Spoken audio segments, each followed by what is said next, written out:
கிட்டத்தட்ட 6 வெள்ளிக்கிழமை மாலையிலே நாம் அந்த சிலுவை பாடுகளை குறித்து தியானிக்கிறோம். வரக்கூடிய வெள்ளிக்கிழமை என்னது? குட் ஃப்ரைடே, புனித வெள்ளிக்கிழமை. ஆகவே அதிகமாக ஜெபியுங்கள். கடந்த வெள்ளிக்கிழமை கூட நான் ஒரு கேள்வி கேட்டேன். நிறைய பேர் வந்திருந்தாங்க, 100 பேருக்கு மேலே வந்திருந்தாங்க. கேட்டேன், சிலுவை குறித்து எத்தனை பேர் இடைப்பட்ட நாட்களில் தியானிக்கிறீங்க அப்படின்னு சொன்னால் ஒரு சிலர் மட்டும்தான் கையை உயர்த்தினீங்க. ஏன்னா அதுதான் வசனமே சொல்லுகிறது, சிலுவையை பற்றி உபதேசம் கெட்டு போவர்களுக்கு பைத்தியமாக இருக்கிறது. ரட்சிக்கப்படுகிற நமக்கோ வசனம் தெரியும், ஆனால் நம்ம அதை தியானிக்க மாட்டோம். நமக்கு என்னன்னா ஆசீர்வாதங்கள் கிடைச்சா போதும், அப்படி இருக்கவே கூடாது. அல்லேலூயா. சிலுவை பாடு ஒவ்வொரு நாளிலும். இப்போ சகோதரி விஜய சாட்சி சொன்னாங்க, ஆலயத்துக்கு வர்றேன், ஆண்டவர் ஆறுதல் படுத்துறாரு, சுகப்படுத்துறாரு, சமாதானத்தை கொடுக்குறாரு. உண்மைதான். ஆனால் நான் ஏற்கனவே சொன்னேன், கடந்த நாட்களில் எனக்கு ஊழியத்துக்கு வந்து 40 வருஷம் ஆச்சு. சரி, ஆண்டவர் ஏதோ ஒரு அவார்டு கொடுப்பாரு, ஏதோ ஒரு உயர்வு, நன்மைகள், ஆசீர்வாதங்கள். இல்லைடா, நீ சிலுவை தான் சுமக்கணும். ஒரு பக்கம் சிலுவை இருந்துகிட்டே தான் இருக்கும். அல்லேலூயா. அதே போல கடந்த வெள்ளிக்கிழமைகளிலே தியானித்தோம். ஆண்டவர் அந்த 6 விதமான ஊற்றுகள், அந்த ஊற்றுகளில் இருந்து கிடைக்கிற ஆசீர்வாதங்களை தியானித்தோம். ஆகார் வனாந்தரத்திலே ஜெபித்த பொழுது ஒரு ஊற்று உண்டாயிற்று. அது பிழைக்க செய்கிற ஊற்று, வாழ வைக்கிற ஒரு ஊற்று, எலியாவை பலப்படுத்தின ஊற்று, மரணத்தை ஜெயிக்கிற ஒரு ஊற்று, தாகத்தை தீர்க்கிற ஒரு ஊற்று, சந்தோஷத்தை கொடுக்கிற ஊற்று, சமாதானத்தை கொடுக்கிற ஊற்று. ஆகவே இந்த வெள்ளிக்கிழமை கூட குட் ஃப்ரைடே காலையில் இதே போல எப்பொழுதும் இல்லை. முன்னாடி 9 மணிக்கு வச்சோம், இந்த வருஷம் 8 மணிக்கே வச்சிடலான் இருக்கிறேன். ஏன் அப்படின்னா வெயில் அதிகமாக இருக்கிறதுனால 8 மணியிலிருந்து ஒரு 11 மணி. எத்தனை மணி சொல்லுங்க? எத்தனை? கவனிங்கப்பா, கொடுங்க. எத்தனை மணிக்கு குட் ஃப்ரைடே? 8 மணியிலிருந்து 11 மணிக்குள்ள. இந்த தயிர் இதெல்லாம் கொடுக்குறவங்க தயிர் கொடுங்க, மோர் அடிக்கிறதுக்கு. அதே போல் நீங்கள் தொடர்ந்து செபிங்க. நிறைய பிள்ளைங்க காலையில் 4 மணி, 5 மணி, 6 மணி, 8 மணி இப்படி பகலில் வந்து நிறைய பேர் செபிக்கிறீங்க. அவங்களுக்காக கரங்களை தட்டி நான் உற்சாகப்படுத்துவோம். நல்ல கரங்களை தட்டி உற்சாகப்படுத்துவோம். இந்த ஆராதனை முடிந்த உடனே வாலிபர் கூட்டம் உண்டு. வாலிபர் பிள்ளைங்க கட்டாயம் இருக்கணும். நானும் உங்களை மாதிரி நடத்தாம விட்டுறலாம். ஆனா அந்த கூட்டத்துல, அந்த வாலிபர் கூட்டத்தால உங்களுக்கு எவ்வளவு பெரிய நன்மை கிடைக்குன்னு உங்களுக்கு தெரியாது. அந்த கைப்பிரதி எழுதணும், இன்னும் எழுத முடியல. நானும் போன வாரம் இருந்த 2 வாரத்துல, போன 2 வாரங்கள்ல முடிக்க வேண்டியது. அவ்வளவு தடை, அவ்வளவு வேலைகள். கடந்த வாரம் ஒரு பாஸ்டர் மனைவி இறந்துட்டாங்க. அதே போல பலவிதமான ஊழியம், 12 காரியங்களை எழுதி வச்சு ஜெபிச்சேன். போன வெள்ளிக்கிழமை சிலுவை தியானத்துக்கு கைப்பிரதி எழுதணும், ஞாயிற்றுக்கிழமை ஆராதனை. இன்னைக்கு மாலையில ஜபம்னு சொன்னேன். மாலையில ஜபம் கிடையாது. எத்தனை புண்ணியவான்கள் ஜபிச்சாங்கன்னு தெரியாது. இன்னைக்கு மாலை ஜபம் கிடையாது. நான் ஒரு சர்ச்சை பிரதேசத்துக்கு போனோம். அதை நான் இந்த ஆராதனையிலே அதுக்குரிய காரியங்களை சொல்லுகிறேன். கர்த்தர் நல்லவர். அந்த ஆராதனைக்காக, மாலை ஜபத்துக்காக 31ஆம் தேதி ஒரு சபைக்கு இல்லை ஜபத்துக்கு போகணும். நான் 1ஆம் தேதி என்னது? வாக்குத்தத்த ஆராதனை. கவனிங்க. 1ஆம் தேதி வாக்குத்தத்த ஆராதனை. காலையில் 5 to 6. ஸ்கூல் ஒருவேளை லீவ் விட்டுருந்தாங்கன்னா குடும்பமாக வாங்க. அதே போல் நாங்கள் 2ஆம் தேதி எனக்கு ஒரு ப்ரேயர் இருக்குது. 3ஆம் தேதி குட் ஃப்ரைடே. 4ஆம் தேதி ப்ரேயர் வைக்கல, ஏன்னா தொடர்ந்து ப்ரேயர் இருக்கிறதுனால. 5ஆம் தேதி ஆராதனை, ஞானஸ்தான ஆராதனை. காலையில் 7 மணிக்கு 7:30க்குள்ள இந்த ஞானஸ்தானம் எடுக்கிற பிள்ளைங்க வரணும். ஒரு 4 பேர் கொடுத்துருக்காங்க. இன்னும் ஒரு சிலர் இருக்கிறாங்க. ஆகவே ஞானஸ்தானம் காலையில் ஞானஸ்தான ஆராதனை உண்டு. அப்புறம் ஆராதனை, அதுக்கப்புறம் ராபோஜன ஆராதனை, ஆகார காரியங்கள். மாலையில் என்ன சொல்லியிருக்கேன்? சுவிசேஷம் அறிவிக்க வரணும். எத்தனை பேர் வருவீங்க? வராதவங்களை நான் பார்த்து வச்சிருக்கேன், உங்களை கூப்பிடுவேன். வரணும், கட்டாயம் நீங்க வரணும். சுவிசேஷம் அறிவிக்க ஆண்டவர் சொல்றாரு, நீ கால் மிதிக்கிற இடம் கர்த்தருக்கு சொந்தமாகும். அல்லேலூயா. ஆகவே மாலையில ஒரு 4:30 மணிக்கு வந்துட்டீங்கன்னா கொஞ்ச நேரம் ஜெபம் பண்ணிட்டு ஒரு 5லிருந்து 6, 6:30க்குள்ள சுவிசேஷம் அறிவிச்சு கடந்து செல்லலாம். இன்றைக்கு மாலையில கூட ஊழியக்காரருடைய பிள்ளைங்க கிட்டத்தட்ட ஒரு 20 பேர் இருக்காங்க. டேவிட் மாதிரி ஊழியக்காரருடைய பிள்ளைங்க. அவங்க பல மாதங்களாக கிராம ஊழியம் போறாங்க. வேலூர் பகுதியில், ராணிப்பேட்டை பகுதியில், பாண்டிச்சேரி பகுதியில். இந்த இன்றைக்கு மாலையில் மாலையில் இல்லை, இப்போ ஆராதனை முடிஞ்ச உடனே அவங்க ஆந்திரா பகுதியில் கிளம்புறாங்க. ஒரு வேன் எடுத்துக்கிட்டு அதுக்குரிய அந்த சில ஸ்டேஜ் எல்லாம் எடுத்து ஜென்ரேட்டரு, மைக்கு, ஸ்பீக்கரு இதெல்லாம் எடுத்துகிட்டு போய் கிராமங்களில் போய் அந்த கிராமத்தில் உள்ள மக்களுக்கு ஸ்நாக்ஸ் எல்லாம் கொடுத்து ஜூஸ் கொடுத்து இயேசுவின் அன்பை சொல்கிறாங்க. சமீபமாக அவங்க போன ஒரு இடத்துல வந்து கரண்டை கட் பண்ணி விட்டுட்டாங்க. ஏன்னா அவங்க சுவிசேஷன் சொல்லக்கூடாதபடி கரண்டை கட் பண்ணிட்டாங்க. அதுலேருந்து ஜென்ரேட்டர் எடுத்துகிட்டு போகிறாங்க. ஒரு சபையில் ஜென்ரேட்டர் இருக்குது, நம்ம சபையிலையும் ஜென்ரேட்டர் வாங்கணும், அதுக்காக ஜெபிங்க. உங்களுக்கெல்லாம் ஏதாவது பணம் கிடச்சின்னா கொடுத்து உதவுங்க. ஜென்ரேட்டர் வாங்கணும். இப்போ விபிஎஸ் ஒவ்வொரு வருஷமும் விபிஎஸ்க்கு ஒரு 60,000, 70,000, 80,000 மேலே செலவாகும். அடுத்த மாதம், இந்த மாதம் லாஸ்ட்டு இல்லைன்னா மே மாதம் லாஸ்ட்டு, இந்த 2 காரியங்கள். ஏன்னா சில பிள்ளைகளுக்கு எப்போ எக்ஸாம் முடியுதுன்னு தெரியல. அதனால விபிஎஸ்ஸுக்காக ஜெபியுங்கள். விபிஎஸ் கூட்டங்கள், சிறு பிள்ளைகள் ரட்சிக்கப்பட வேண்டும். இப்போ இந்த பக்கத்தில் எல்லாம் ஆயத்தமாக இருக்கிறாங்க. ஏன்னா அவங்க எங்கள்கிட்ட பேசுகிறாங்க. அந்த பிள்ளைகளை நான் சொன்னேன், இங்கே ஒரு பாப்பா சொல்கிறா, கடந்த நாட்களில் போய் சொல்லக்கூடாது, இப்படி அந்த காரியங்கள்லாம் சொல்லும் பொழுது அவங்க அம்மாட்ட நான் சொன்னேன், உங்கள் பொண்ணு நல்ல ஆண்டவருடைய வசனத்தை இப்படி சொன்னா அப்படிங்கும்போது அது ரொம்ப தாழ்மையாக சொன்னேன். ஃபாதர், உங்கள் வாயிலிருந்து இந்த வார்த்தை வருது, எனக்கு ரொம்ப சந்தோஷமாக இருக்குது, என் பொண்ணை ப்ளஸ் பண்ணுங்க, ஆசீர்வதிங்க அப்படின்றாங்க. கர்த்தருக்கு மகிமை உண்டாகட்டும். எதிர் வீட்டில் அண்ணாச்சி பையன் வந்திருக்கான். அவன்லாம் பார்த்தீங்கன்னா வசனம் அப்படி சொல்கிறாரு. போன வருஷம் பைபிள் வாங்கிட்டு போயிட்டாரு. அவங்க அப்பா எல்லாம் இப்படி பயங்கரமாக கோயிலுக்கு போகிற ஆள். நமக்குள்ள ஒன்றே ஒன்று இருக்கணும், எப்பவும் சுவிசேஷம் சொல்லணும். சிறு பிள்ளைகளுக்கு விதைக்கிறது மாதிரி விதை சாதாரணம் கிடையாது.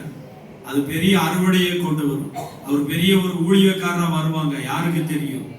அந்த அந்த அந்த ஊழியத்தினுடைய பங்கு உங்களுக்கு இருக்கணும். கர்த்தர் நல்லவர். ஆகவே குட் ஃப்ரைடே காலையில் 8 மணியிலிருந்து 11 மணிக்குள்ள ஞானஸ்தான ஆராதனை, காலையில் 7லேருந்து 7:30 வந்துருங்க. ஆராதனை, ராப்போஜன ஆராதனை, ஆகார காரியங்கள், அதே போல் இந்த விபிஎஸ் சண்டே கிளாஸ் இதெல்லாம் நடக்குது பாருங்க. இதுக்கெல்லாம் உங்களால் முடிஞ்ச உதவி செய்யுங்க. சிலர் பால் வாங்கி கொடுக்குறீங்க, சிலர் பிஸ்கட் வாங்கி கொடுக்குறீங்க. உற்சாகமாக செய்யுங்க. நான் தைரியமாக சொல்லுவேங்க, எங்கள் ஊழியர் ஐக்கியத்தில் கிட்டத்தட்ட 100 ஊழியக்காரங்க இருக்காங்க. நாங்கள் கமிட்டி மீட்டிங் போகிறோம்னா ஒரு 20-25 பேர் வருவாங்க. அதில் கர்த்தருடைய கிருபையினால சொல்கிறேன், தாழ்மையாக சொல்லுவேன், ஸ்நாக்ஸ் வாங்கிட்டு போகிற ஒரே ஒரு ஆள் நான் ஒருத்தன் தான். கைத்தட்ட மாட்டோம். அவங்க பாஸ்டர்கள் பெரிய பெரிய ஆள், நல்ல பணக்கார பாஸ்டராக இருக்காங்க, வாங்கிட்டு வரவே மாட்டாங்க. அது மனசு வேணுங்க, மனசு வேணும். ஏன் சொல்கிறேன்னா, சில ஊழியக்காரங்க சொல்லுவாங்க, ஐயா இந்த பிஸ்கட் நல்லா இருக்கு, எங்கேயா வாங்குனீங்க? ஐயா இந்த சேவு நல்லா இருந்துச்சு, எங்கேயா வாங்குனீங்க? கடையில் தான் வேணா வா, நான் வாங்கி தரேன். ஒருத்தர் சொன்னார், எனக்கு வாங்கி கொடுப்பா, என் வீட்டில எல்லாம் நல்லா விரும்பி சாப்பிட்றாங்க. அப்புறம் ஒருத்தர் சொன்னார், ஒரு 200 ரூபா கொடுப்பா, நான் அப்புறம் தரேன்னு. 2-3 வருஷம் ஆச்சு, இன்னும் கொடுக்கல. ஏன் இதெல்லாம் சொல்றேன்னா, கொடுக்கிற கையா தான் நம்ம கரம் இருக்கணும். அல்லேலூயா. இந்த சிறியரில் ஒருவருக்கு எதை செய்தீர்களோ அதை எனக்கே செய்தீர்கள். கரண்ட் இருக்குது, ஓடிக்கிட்டு இருக்கு. கரண்ட் போச்சுன்னா ஜென்ரேட்டர் பிரச்சனை. ஏன்னா இப்போ மண்ணெண்ணெய் கிடைக்கிறது இல்லை. நம்மகிட்ட இருக்கிறது மண்ணெண்ணெய் ஜென்ரேட்டர், அதை விற்கணும். புதுசு வாங்குறதா 80,000 1 லட்சத்துக்கு மேலே. அதனால அதுக்குரிய தேவைகளுக்காக ஜெபியுங்க. ஏன்னா நம்ம இந்த இடத்த வாங்கும்போது அப்படிதான், இன்னும் எனக்கு கனவாக தான் இருக்குது, அது எப்படி அந்த 17 லட்சம் கிடைச்சிச்சு அப்படின்னு தெரியல. அது மாதிரி கர்த்தர் யார் உள்ளத்திலேயாவது பேசுவார்.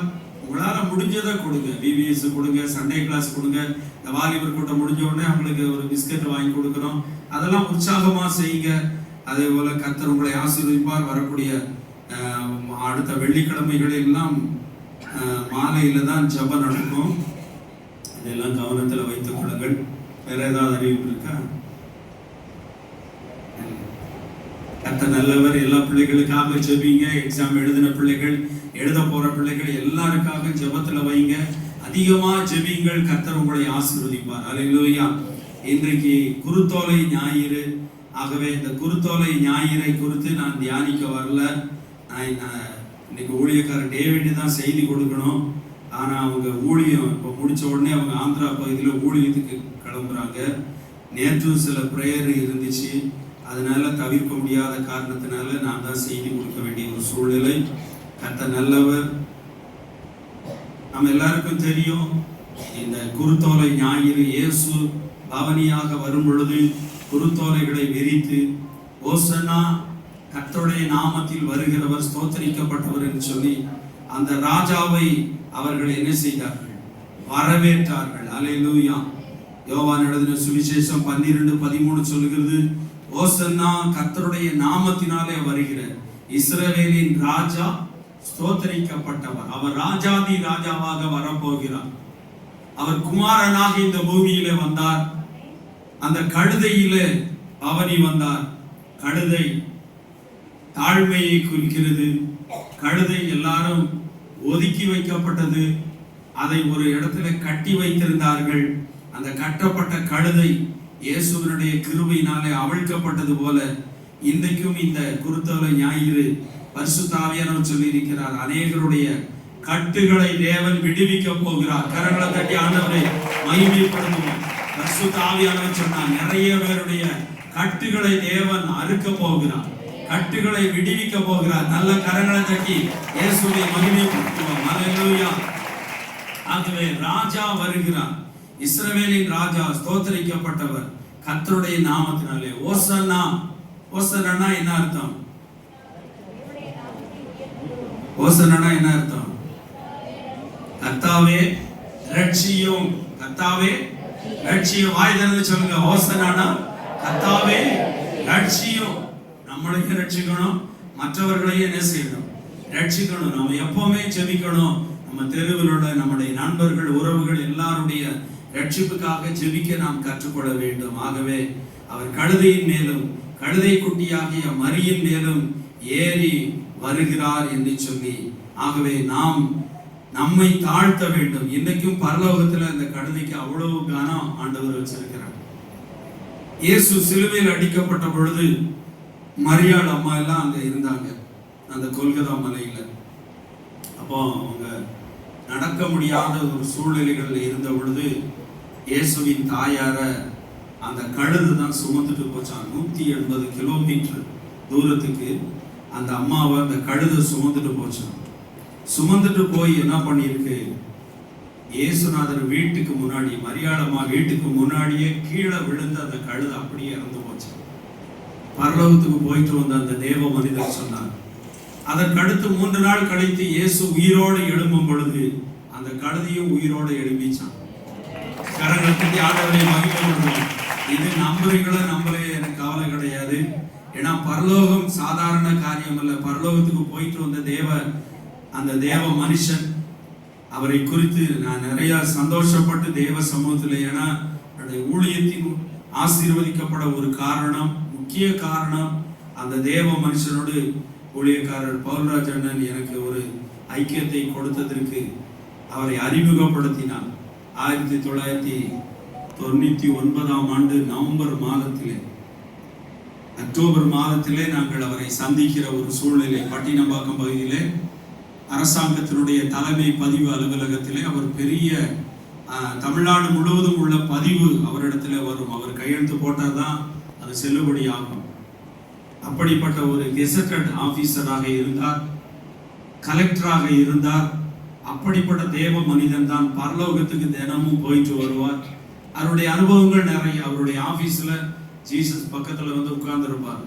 அவருடைய வேலைகளை எல்லாம் பார்ப்பார். அங்க என்ன பின்னாடி சிரிப்பு பேச்சு, குழந்தையெல்லாம் அமைதியா வைங்க, நீ சர்ச்சுக்கு வந்தையா சிரிச்சு பேசுறதுக்கு வந்தீங்கன்னா வெளியில அனுப்பிடுவேன், இருக்கிறதா ஒழுங்கா இருக்கணும், மற்ற சபை மாதிரி இல்லை. நான் மறுபடியும் சொல்லுவேன். ஏன்னா நான் இந்த செய்திகளுக்காக என் பொண்ணுகிட்ட கேளுங்க, நேற்று கொஞ்ச நேரம் கூட ரெஸ்ட் எடுக்கிறது இல்லை. எழுந்து ஓடி ஓடி மேலே போய் காலையில எழுந்து ஓடி போய் நான் சொல்லக்கூடாதுன்னு இருக்கிறேன். ஏன்னா அவ்வளவு நேரம் ஜெபிக்கிறோம் உங்களுக்காக, இந்த வார்த்தைக்காக ஆண்டவர் பாதத்தில் அவ்வளவு ஜெபிக்கிறோம். அதனால ஜெபத்தோடு கேளுங்க. ஏன்னா இனிமே ஆண்டவர் ஆராதனை எல்லாத்தையும் மாற்ற போறார். பாருங்க, கை தட்ட மாட்டோம், நம்ம கை தட்ட மாட்டோம். ஏன்னா பெந்தைக்கோஸ்து சபை அவ்வளவு சீர்கெட்டு போயிருக்கு. அது போகட்டும், கர்த்தர் விட மாட்டாரு, நானும் விட மாட்டேன். போராடுவோம். போராடி ஒரு காலத்துல பாருங்க, ட்ரம் தான் தட்டுவாங்க, பேய் ஓடும், பேய் நடுங்கும், சபை அதிரும், அப்படி கர்த்தருடைய மகிமை இறங்கும். இன்னைக்கு நம்ம எவ்வளவு மியூசிக் வந்துருச்சு, எவ்வளவு நம்ம ஏசி போட்டு ஃபேன் போட்டு நல்ல பில்டிங் வந்துருச்சு. அப்ப பாருங்க, ஆயிரக்கணக்கான சபை ஓலை குடிசைதான், ஆனா அபிஷேகம் அளவில்லாமல் இறங்கிச்சு. கரங்களை தட்டி ஆண்டவரை மகிமைப்படுத்துவான். நான் இன்றைக்கு சொல்றேன், இந்த இடத்துல இருந்து போகும்போது நீங்க நம்புனா வியாதி இல்லாம பலவீனம் இல்லாம இந்த இடத்தை விட்டு போறீங்க. கர்த்தர் ஆரோக்கியத்தை கொடுக்க போறார், சுகத்தை கொடுக்க போகிறார், பலவீனங்களை மாற்ற போகிறார். நான் முட்டி போட்டு எந்திரிச்சிருக்கிறேன், கண்ண அப்படியே ஒரு இது பண்ணிட்டு இருக்கிறேன். ஒத்துனா அவன் கீழே விழுகிறான். அன்பு நாம நினைக்கலாம் அவன் சாப்பிடாம வந்துட்டானோ, தண்ணி குடிக்காம வந்துட்டானோ, அனுஷன் ஜூஸ் எல்லாம் கொடுத்தான்.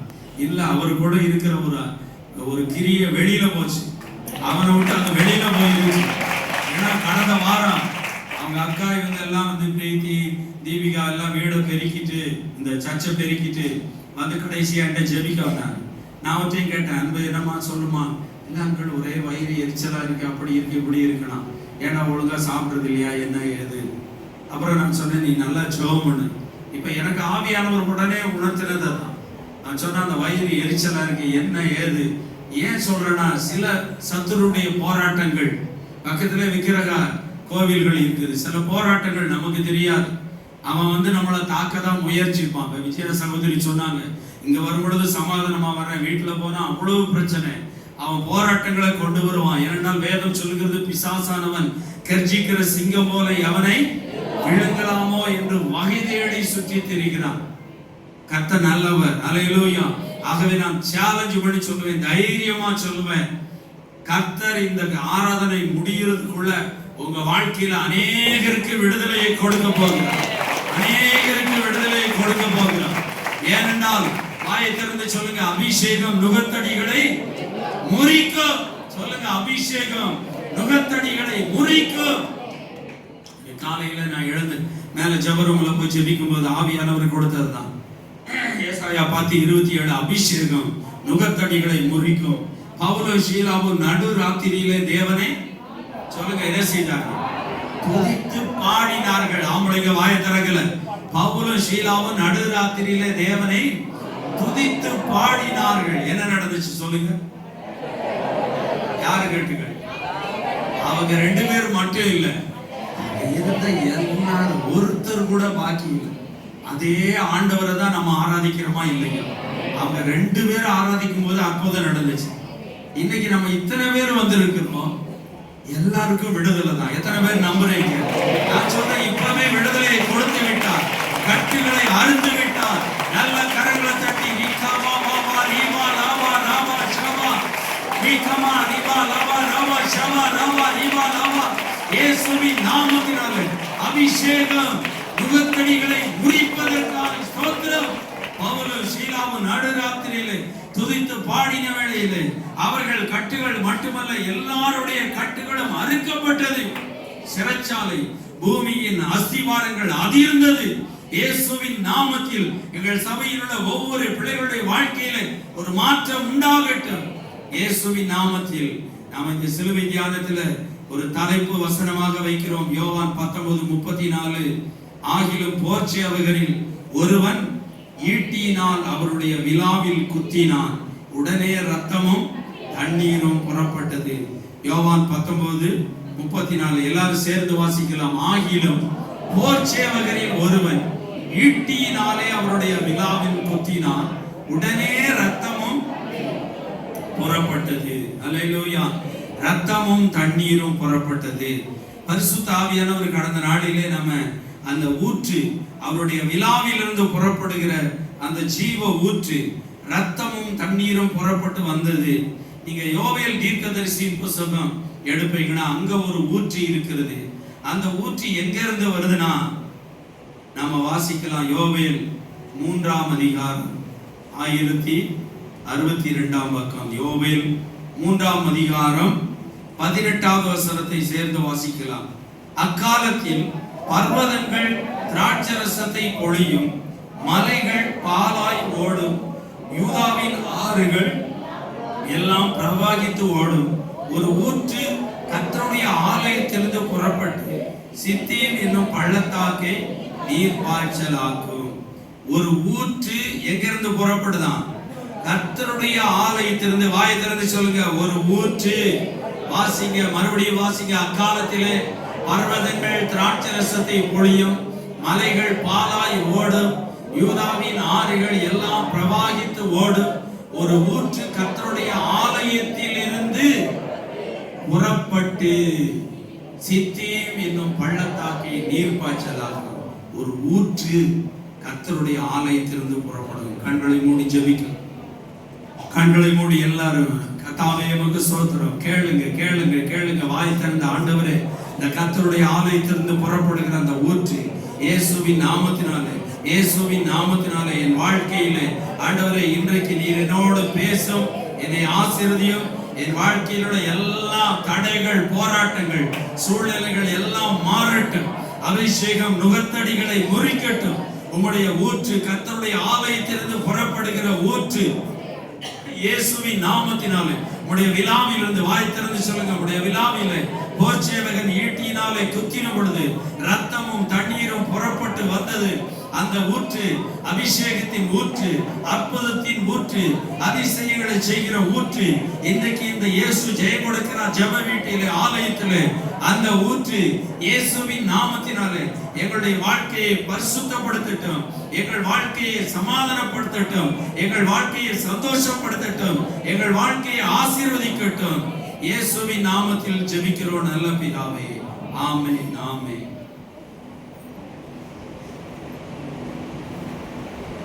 ஒரு ஊற்று கர்த்தருடைய ஆலயத்திலிருந்து என்ன செய்ததாம்? புறப்பட்டது. ஒரு ஊற்று.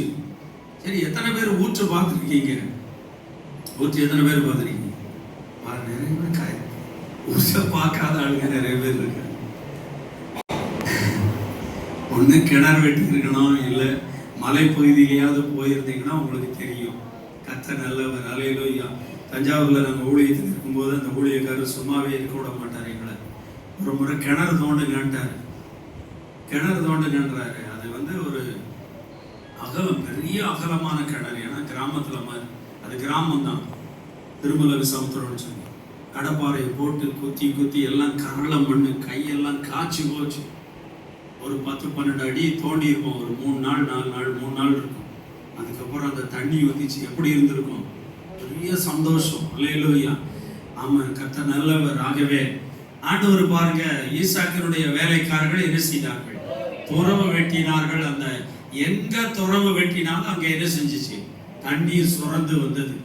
ஆகவே கர்த்தருடைய பிள்ளைங்க, நம்ம எங்க கால் வச்சாலும் கர்த்தர் நம்மளை ஆசீர்வதிப்பார். எத்தனை பேர் நம்புறீங்க? எங்க கால் வச்சாலும் கர்த்தருடைய ஆசீர்வாதம் நம்மளுக்கு இறங்கும். சிலர் சொல்லுவாங்க அங்க சரியில்லை இங்க சரியில்லை, சில இடம் மோசமானதா இருக்கும்.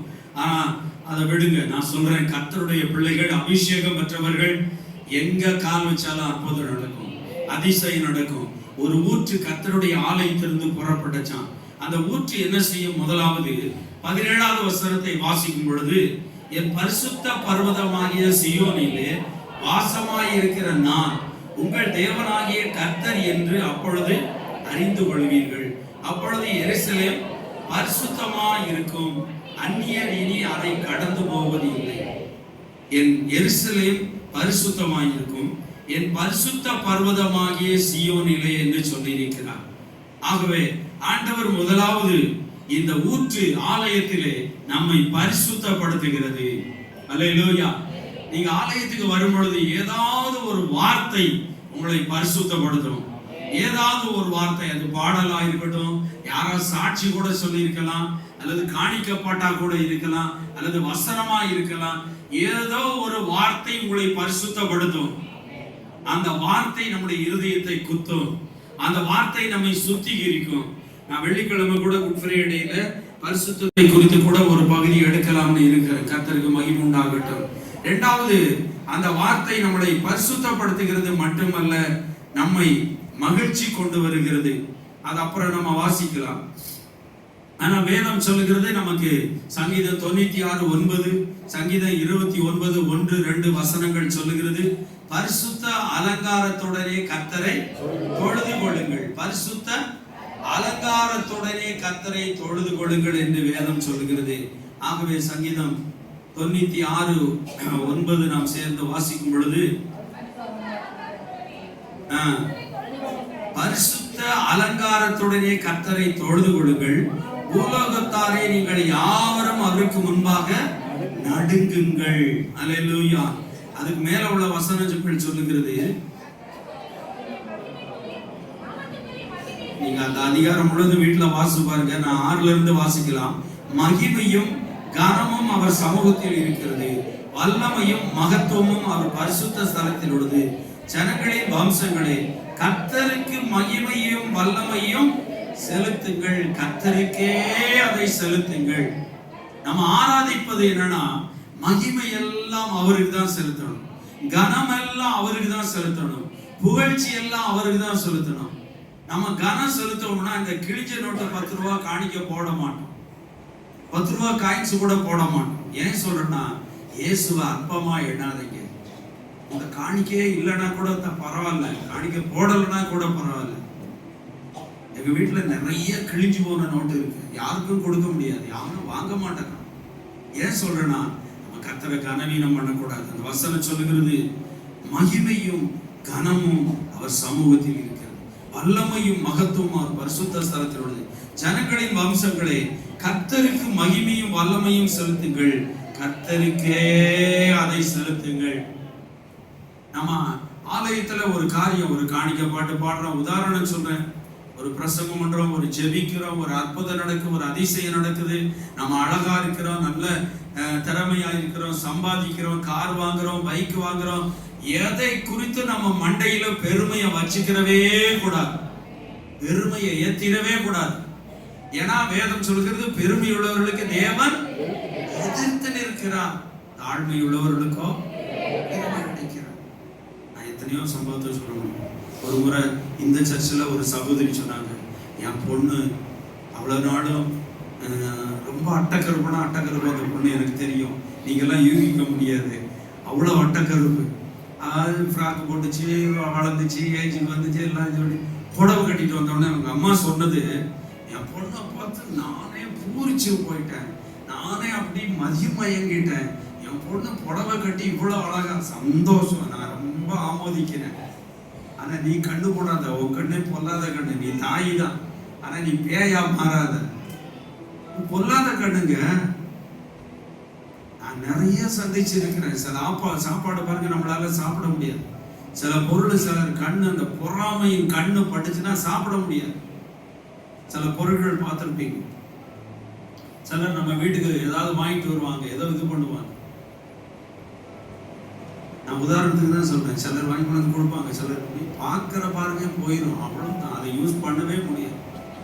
பொறாமையோ என்றால் அதற்கு முன்னிற்கத்தக்கவன் யார், அதோட முடிஞ்சா அதை எலும்புருக்கி ஆளை உடைச்சு தள்ளிடும். சரி, அந்த சப்ஜெக்டுக்கு நான் வரல. ஏன் சொல்றேன்னா, அந்த அம்மா என் மகளை பார்த்து நானே பொறாமப்பட்டேன். இன்னொரு ஐயா திருச்சியில, அந்த மனுஷன் சொன்னார், அவர் மிலிட்ரிமேன், நல்லா வளர்த்தி வாட்டர் சாட்டம் கவனிங்க, இப்படிதான் வருவார், பயங்கரமா சொன்னாரு. பிள்ளைங்க எல்லாம் பாத்தீங்கன்னா 2 பேர் நல்ல வசதி, நல்ல வாய்ப்பு தான். சொன்னாரு, என் பிள்ளைங்க அப்படி, என் பிள்ளைங்க, என் பிள்ளைங்க, என் பிள்ளைங்க, என் பிள்ளை, பெருமை பேச்சு. கடைசியில அந்த பிள்ளை வாழ்க்கை ரொம்ப கெட்டு போச்சு. கிறிஸ்தவங்க தான் நான் சொல்றேன். அவன் ஒரு முஸ்லீம் பொண்ணை விரும்பி மேரேஜ் பண்ணான். அவன் நல்ல வேலை, இருந்து டெல்லி, பாம்பே, கல்கட்டா நிறைய போஸ்டிங். இவன் வெளியூர் சுத்தினா, இந்த பொண்ணு வேற ஒருத்தன் கூட வெளியில சுத்த ஆரம்பிச்சிட்டான். இதெல்லாம் எங்க நடந்துச்சு? கிறிஸ்தவ வீட்டுலங்க. பெருமைப்படாத, பிள்ளைகளை குறித்து பெருமைப்படாத. இருக்கட்டுங்க, அழகா இருக்கட்டும், வாட்ட சாட்டமா இருக்கட்டும், உயரமா இருக்கட்டும், அறிவா இருக்கட்டும், நல்ல அழகுதான், சந்தோஷம். ஆனா கர்த்தருக்கு மகிமை செலுத்துங்க. ஆண்டவரே, இப்படிப்பட்ட ஒரு பிள்ளையை கொடுத்ததுக்காக உமக்கு, கருப்பா இருந்தாலும் அழகா இருக்கிறேன், நீ குள்ளையோ நொள்ளையோ அதை பத்தி எல்லாம் கவலை இல்லை, அவர் பார்வையில நீங்க அழகுதான். கரங்களை தட்டி ஆண்டவரை மகிமைப்படுத்துவோம். கர்த்தர் நல்லவர். ஆகவே பரிசுத்த அலங்காரம், கர்த்தருக்கு அவருடைய நாமத்துக்குரிய மகிமையை செலுத்தி காணிக்கைகளை கொண்டு வந்து அவருடைய பிரகாரங்களில் பிரவேசியுங்கள். பரிசுத்த, சேர்ந்து வாசிக்கலாம் 9வது வசனம், பரிசுத்த அலங்காரத்துடனே கர்த்தரை தொழுது விடுங்கள். பூலோகத்தாரை நீங்கள் யாவரும் அவருக்கு முன்பாக நடுங்குங்கள். சந்தோஷமாவும் ஆராதிக்கணும், அதே நேரத்துக்கு என்ன செய்யணும்? அந்த நடுக்கம் கர்த்தருக்கு முன்பாக துணிகரமா எதையும் செஞ்சிடக்கூடாது. தேவாலயத்துக்கு போகும்பொழுது உன் நடையை என்ன செய்? காத்துக்கொள். உன் வஸ்திரம், உன் நடை, உன் உடை, உன் பேச்சு வரும்பொழுதே புரணி பேசிட்டு வராது. வரும்போதே 4 பேரை குறை பேசிட்டு வராது. வரும்போதே இவர் எப்ப முடிப்பாரு, என்ன முடிப்பாரு, என்ன செய்வாங்க, அதை பேசுறதுக்கு உனக்கு உரிமை கிடையாது. யார குறித்து குறை பேசாதீங்க. பரலோகத்தின் தேவன் பார்க்கிறாருங்க. உங்க கூட ஒருத்தர் நடந்து வராரு, அதை மறந்துடுறீங்க. எம்மாவூர் சீஷர்கள் துக்கமுகம் உள்ளவராய் வழியில பேசி கொண்டிருக்கும் பொழுது ஒருவர் கூட போனாருங்க. அவர் உங்க கூட தான் வர்றாரு. எத்தனை பேர் நம்புறீங்க? கரங்களை தட்டி இயேசுவை மகிமைப்படுத்துவோம். 10வது வசனம் சொல்லுங்க, அவருக்கு முன்பாக நடுங்குங்கள். 10வது வசனம், கர்த்தர் என்ன செய்கிறாரா? ராஜரீகம் பண்ணுகிறார். ஆகையால் பூச்சக்கரம் அசையாதபடி உறுதிப்பட்டு இருக்கும். அவர் ஜனங்களை நிதானமாய் நியாயம் தீர்ப்பார் என்று ஜாதிகளுக்குள்ளே சொல்லுங்கள். வானங்கள் மகிழ்ந்து பூமி பூரிப்பாகி சமுத்திரமும் அதன் நிறைவும் முழங்குவதாக, நாடும் அதிலுள்ள யாவும் கனி கூறுவதாக. அப்பொழுது கர்த்தருக்கு முன்பாக காட்டு விருட்சங்கள் எல்லாம் கெம்பி இருக்கும். அவர் வருகிறார். அவர் பூமியை நியாயம் தீர்க்க வருகிறார். அவர் பூலோகத்தை நீதியோடும் ஜனங்களை சத்தியத்தோடும் நியாயம் தீர்ப்பார். இதெல்லாம் நீங்க அடுத்து நம்ம மகிழ்ச்சியை குறிதான் பார்க்க போகிறோம். கர்த்தருடைய அபிஷேகம். ஏன்னா தேவனுடைய ராஜ்யம் புசிப்பும் குடிப்பும் அல்ல, அது நீதியும் சமாதானமும் பரிசுத்த ஆவியினால் உண்டாகிற சந்தோஷமுமாய் இருக்கிறது. நீங்க ஆலயத்துக்கு வரும் பொழுது ஆண்டவர் நமக்கு கொடுக்கிற ஆசீர்வாதம் முதல்ல பரிசுத்தம், இரண்டாவது நம்மை சந்தோஷப்படுத்துகிறார். அல்லேலூயா, சந்தோஷப்படுத்துகிறார். அதுக்கு முன்னாடி ஒரு வசனத்தை வாசிக்க விரும்புகிறேன். சபை கூடி வருதல் ரொம்ப முக்கியம். அல்லேலூயா, சபை கூடி வருதல் ரொம்ப முக்கியம். சொல்லுங்க, சபை கூடி வருதல் ரொம்ப முக்கியம். ஒரு வசனத்தை எடுங்க நீங்களே. எபிரேயர் 10ஆம் அதிகாரம். பைபிள் இல்லாதவங்க வஸ்திரத்தை வித்தாது பைபிள் வாங்குன்னு வேதம் சொல்லுகிறது. பைபிள் கொண்டு வாங்க, பைபிள் வாசிங்க. எபிரேயர் 10ஆம் அதிகாரம் 25வது வசனத்தை சேர்ந்து வாசிக்கலாம். சபை கூடி வருதலை சிலர் விட்டு விடுகிறது போல நாமும் விட்டு விடாமல் ஒருவருக்கொருவர் புத்தி சொல்ல கடுவோம். நாளானது சமீபித்து வருகிறதை எவ்வளவாய் பார்க்கிறீர்களோ அவ்வளவாய் புத்தி சொல்ல வேண்டும். சபை, மறுபடி வாசிங்க. சபை கூடி வருதலை சிலர் விட்டு விடுகிறது போல நாமும் விட்டு விடாமல் ஒருவருக்கொருவர் புத்தி சொல்ல கடவோம். போதும். சபை கூடி வருதலை விட்டு விடுறாங்களா? சிலர் விட்டு விடுகிறாங்க. அந்த சிலர் யாரோ நமக்கு தெரியாது. இன்னைக்கு கூட நான் ஜெபிக்கும் பொழுது ஆவியானவர் சொன்னார், இன்னைக்கு வராதவங்க மேலையும் என் வல்லமையை நான் அனுப்ப போறேன். இன்றைக்கு ஆலயத்துக்கு வராதவர்கள் மேலே என் வல்லமை அனுப்ப போறேன். கரங்களை தட்டி இயேசுவின் நாமத்தினாலே ஆண்டவரே, இன்றைக்கு ஆலயத்துக்கு வராமல் இருக்கிற ஒவ்வொரு பிள்ளைகள் மீது உம்முடைய வல்லமை இறங்கட்டும். அவர்களை சந்தியும், மனம் திரும்ப பண்ணும். ஒருவேளை எந்த கடின இருதயங்களோ வேலை, பணம், பொருள் சம்பாதிக்க வேண்டும் அல்லது ஆண்டவரே மாம்ச காரியங்களுக்கு இடம் கொடுத்து ஆலயத்தை, ஆராதனையை கனவீனம் பண்ணுகிற மக்களை சந்திப்பீராக. மனம் திரும்ப பண்ணும், ஆராதனைக்கு கடந்து வரட்டும். இயேசுவின் நாமத்தில் ஜெபிக்கிறேன். ஆமென். ஆமெனா இல்லையா? ஆமா. நீ வந்து ஆராதிச்சுதான் அவர் சந்தோஷப்படணும் அவசியம் இல்லை. நான் சொன்ன பாருங்க, பரலோகத்துக்கு போயிட்டு வந்த தேவ மனிதன், இந்த பூமியில பயங்கரமாய் ஊழியம் செய்தவர்கள், மரண இருளின் திசைன்னு பைபிள்ல சொல்லப்பட்டிருக்கிறது, பரலோகத்தில் இருக்கிறது. மரண இருளின் திசை. வல்லமையாய் ஊழியம் செய்தவர்கள், ஒரு வார்த்தை ஆண்டவர் சொன்னதுக்கு கீழ்ப்படியாமல் போனவர்கள் இன்னைக்கு அந்த மரண இருளின் திசையில இருக்கிறதாக அந்த தேவ மனுஷன் போயிட்டு அந்த ஊழியக்காரங்கள், அந்த விசுவாசிகள்லாம் கத்துவாங்களாம், இயேசுவே இயேசுவே இயேசுவே, எங்களை காப்பாத்துங்க, எங்களை காப்பாத்துங்க, எங்களை காப்பாத்துங்க, நாங்க இவ்வளவு ஊழியம் செஞ்சோமே, அக்கிரம செய்காரனை என்னை விட்டு வேதம் சொல்லுகிறது. உடைய நாமத்தினாலே பிசாசுகளை துரத்தினோம், உடைய நாமத்தினாலே வியாதிகளை குணமாக்கினோம், உடைய நாமத்தினாலே அற்புதங்களை செய்தோம். சில நேரம் கேட்கவே மாட்டாங்க. அப்படிப்பட்ட பரிதாபத்துக்கு நம்ம போயிடக்கூடாது. ஆகவே கர்த்தர் நல்லவர். சபை கூடி வருதல் ரொம்ப ரொம்ப முக்கியம். வாய் திறந்து சொல்லுங்க, சபை கூடி வருதல் வெரி வெரி இம்பார்ட்டன்ட். சொல்லுங்க, உங்களுக்கே நீங்க சொல்லு, நெஞ்சில கை வச்சு சொல்லு, சபை கூடி வருதல் ரொம்ப ரொம்ப ரொம்ப ரொம்ப ரொம்ப ரொம்ப முக்கியம்.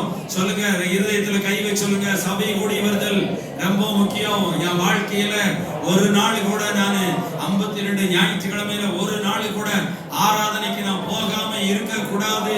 அதே போல இடைவிடாமல் கர்த்தரை நான் ஆராதிக்க வேண்டும். கரங்களை தட்டி ஆண்டவரை மகிமைப்படுத்தணும். சபை கூடி வருதல் ரொம்ப முக்கியங்க. ஏன்னா 100ஆம் சங்கீதத்தை எடுத்துக்கொள்வோம். 100ஆம் சங்கீதத்தை எடுத்து நம்ம வாசிக்கலாம் மகிழ்ச்சியோடு.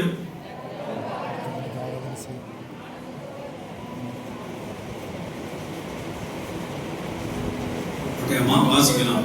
போர்டுல பாருங்க, மகிழ்ச்சியோடு கர்த்தருக்கு ஆராதனை செய்யணும். எப்படி ஆராதனை செய்யணுமா? எப்படி ஆராதனை செய்யணுமா? சொல்லுங்க. சாரா வீரர்களாக எழுதிட்டீங்களா? சொல்லுங்க, மகிழ்ச்சியோடு கர்த்தருக்கு. நிறைய சபைகளை பார்த்தோம், ஏதாவது பரவாயில்ல, ரொம்ப மோசமா இருக்கும். பக்கத்துல பேச மாட்டான், பக்கத்துல பார்க்க மாட்டான், ஒரு பிரைஸாட் சொல்ல மாட்டான். நிறைய சபைகள்ல திட்டம் சட்டம் எல்லாம் பாத்தீங்கன்னா, சென்னையில ஒருத்தர் அங்கங்க ஒரு மண்டபங்கள்லாம் நடத்துறாரு. அவங்க சபையை குறித்து நான் கேள்விப்பட்டேன். சொல்றாங்க, பக்கத்துல கொண்ட பேசக்கூடாது, உடன் விசுவாசிகிட்ட பேசக்கூடாது. அது எப்பறம் அதுக்கப்புறம் என்னடான்னு பார்த்தா, இவன் கடன் கட்டுறான், அவன் அதை வாங்கிறான், இதை வாங்கிறான், ஏதோ பண்றாங்கன்னு யார்ட்டையும் பேசக்கூடாது. வந்தையா வந்த மாதிரி போய்கிட்டே இருக்கு. எனக்கு ஒண்ணும் புரியல. சபைனா ஒரு குடும்பம். சொல்லுங்க, சபைனா ஒரு குடும்பம். போகட்டும், நம்ம அப்படி இருக்கக்கூடாது. மகிழ்ச்சியோடு கர்த்தருக்கு ஆராதனை செய்து. சங்கீதம் 122ல சொல்லியிருக்கு, போட வேண்டாம், கர்த்தருடைய ஆலயத்துக்கு போவோம் வாருங்கள் என்று எனக்கு அவர்கள் சொன்னபோது மகிழ்ச்சியா இருந்தேன். இந்த வசனத்தை வாசிக்கலாம். மகிழ்ச்சியோடு கர்த்தருக்கு ஆராதனை செய்து ஆனந்த சத்தத்தோடு அவர் சந்நிதி முன். ஆமா, எப்படி வரணுமா? ஆமா, நம்ம எப்படி வர்றோம்? சோகமோ?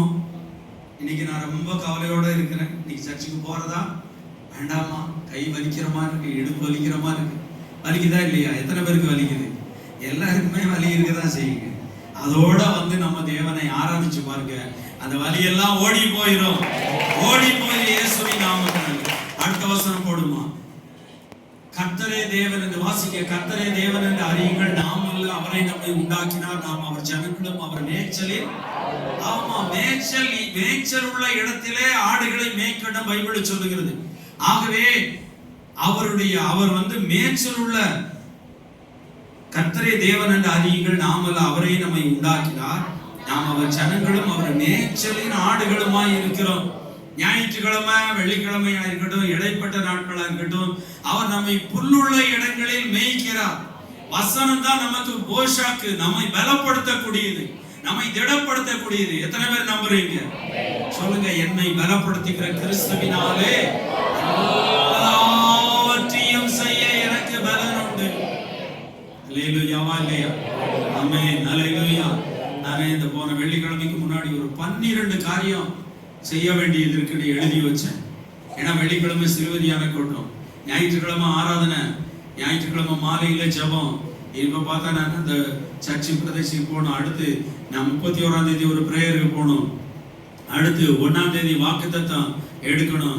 அரை மணி நேரம் செய்தி கொடுக்கணும், அல்லது 1 மணி நேரம், அது 5 to 6 வாக்குத்தத்த ஆராதனை நடத்தணும். குட் ஃப்ரைடே, அதுக்கு செய்தி எடுத்து கொடுக்கணும். அதே போல ஞானஸ்தான ஆராதனைக்கு ஆயத்தமாகணும். அதே போல ஆராதனையில செய்தி, வாக்குத்தத்த செய்தியை ராபோஜனம் கொடுக்கிறது, சுவிசேஷம் இது பண்றது, கைப்பிரதி எழுதுறது, இப்படி ஒரு 12 காரியங்களை எழுதி வச்சேன். ரொம்ப ஹை பிரஷர் ஆச்சு.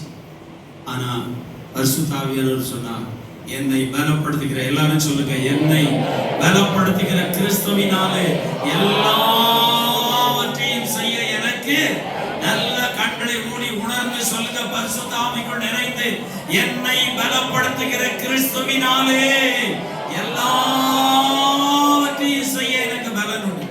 அது எக்ஸாம் இருக்கட்டும், எழுதின எக்ஸாம், எழுத போற எக்ஸாம், படிப்பு, வேலை, திருமண காரியம், வீடு கட்டுறது, குழந்தை வாக்கியம், குழந்தை பெறுறது, எல்லா தேவைகளும் எல்லாவற்றையும் சொல்லுங்க, கர்த்தர் எனக்காக யாவையும் செய்து முடித்து விட்டார். சொல்லுங்க, கர்த்தர் எனக்காக யாவையும் செய்து முடித்து விட்டார். கரங்களை தட்டி ஆண்டவரை மகிமைப்படுத்துவோம். 4வது வசனம், அவர் வாசல்களில் துதியோடு, அவர் பிரகாரங்களில் புகழ்ச்சியோடு பிரவேசித்து அவரை துதித்து அவருடைய நாமத்தை ஸ்தோத்திரியுங்கள். ஊழியர் டேவிட் பாடல் பாடும்போது பாருங்க, அந்த ஓசனா குறித்து பாடும் பொழுது எத்தனையோ கருத்து அதுல வருகிறது. ஓசனா பாடுவோம் இயேசுவின் தாசனே உன்னதத்தில் மைந்தனுக்கு என்று சொல்லி அந்த காலம், நான் அதெல்லாம் 60 வருஷத்துக்கு முன்னாடி உள்ள பாடல். ஆகவே அந்த கருத்தை நாம் உணர்ந்து பாடணும். எந்த பாடலும் நேற்று ஆவியானவர் எனக்கு உணர்த்தினார், அன்பு கூறுவேன் பாட அப்படின்னு. முழு உள்ளத்தோடு என்ன செய்யணும்? ஆராதிக்கணும். முழு பலத்தோடு அவரை ஆராதிக்கணும். சும்மா ஏதோ வேடிக்கை பார்த்து, நான் பார்க்கிறேன் சிலர் ஆடு பார்த்துட்டு அது ஆராதனை கிடையாது. அது வேடிக்கை பார்க்கிற, உனக்கு தேவ பிரசன்னத்தை உணர முடியாது. எப்பவுமே நீ கண்ணை மூடி ஆராதனை நம்ம இது பண்றோம்னா கண்ணை மூடியும் ஆராதிச்சு பாருங்க. எழுந்து நின்று ஆராதிக்கும் போது கண்ணை மூடி ஆராதிங்க, கையை உயர்த்தி ஆராதிங்க, கரங்களை அசைச்சு ஆராதிங்க, கரங்களை தட்டி ஆராதிங்க. இதெல்லாம் உங்களுக்கு பெரிய எக்ஸசைஸ். சும்மா அப்படி உட்கார்ந்துட்டே போக கூடாது. அவர் வாசல்களில் துதியோடு உள்ள நுழையும் போதே துதிச்சுக்கிட்டே வரணும். நீங்க வீட்டுல இருந்து வரும்பொழுதே துதிச்சுக்கிட்டே வரணும். சனிக்கிழமை இந்த 7 நாளும் ஜெபிங்க. ஆண்டவரே, ஞாயிற்றுக்கிழமை ஆராதனை ஆசிரியங்க, ஞாயிற்றுக்கிழமை ஆராதனை ஆசிரியங்க. ஆரம்ப ஜெபம் நடத்துகிற பிள்ளைங்க, பாடல் பாடுகிறவங்க, இசை வாசிக்கிறவங்க, காணிக்க பகுதி, காணிக்க பாடல், கர்த்தருடைய வார்த்தை, சண்டே கிளாஸ் அல்லது VBS எல்லாம் ஆசிரியங்கன்னு இதை சொல்லி ஜெபிங்க. எத்தனை பேர் ஜெபிக்கிறீங்க இதுக்காக? பாருங்க, சிலர் கையை உயர்த்த மாட்டாங்க, என்ன ஜென்மம்னு சொல்றது தெரியல. ஆகவே அவர் வாசல்களின் துதியோடும் பிரகாரங்களில் புகழ்ச்சியோடும். பாருங்க, இப்ப சொல்றான் அவன், பாருங்க இந்த கட்சிக்காரன் இங்க மாறுறான் அங்க மாறுறான், அவன் சொல்றத பாருங்க, கட்சி மாறி இது பண்ணுவான் பாருங்க. அதுக்கு முன்னாடி சொல்லுவான் டயர் நிக்கி அப்படின்னு.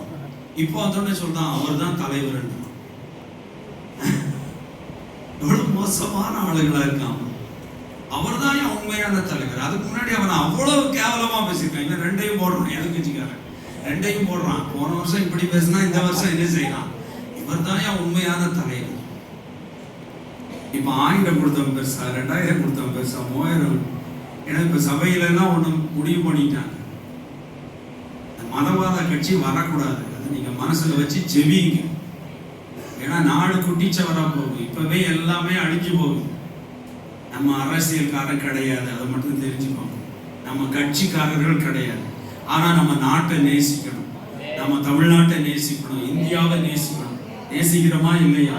கண்களை மூடி கரங்களை உயர்த்தி இயேசுவின் நாமத்தினாலே ஏப்ரல் மாதம் 23ஆம் தேதி எலெக்ஷன்ல பிதாவின் சித்தம் நிறைவேறட்டு 234 தொகுதியிலும் உமக்கு சித்தமான நபர்களை மட்டும் தேர்ந்தெடுக்க கிருபிச்சியும் ஆண்டவரே, மத வெறியர்களும் ஜாதி வெறியர்களும் பண ஆசை பிடித்தவர்கள், பொருள் ஆசை பிடித்தவர்கள், ஜனங்களுக்கு விரோதமான செயல்களை செய்யக்கூடிய மனிதர்கள் வேண்டாம் ஆண்டவரே.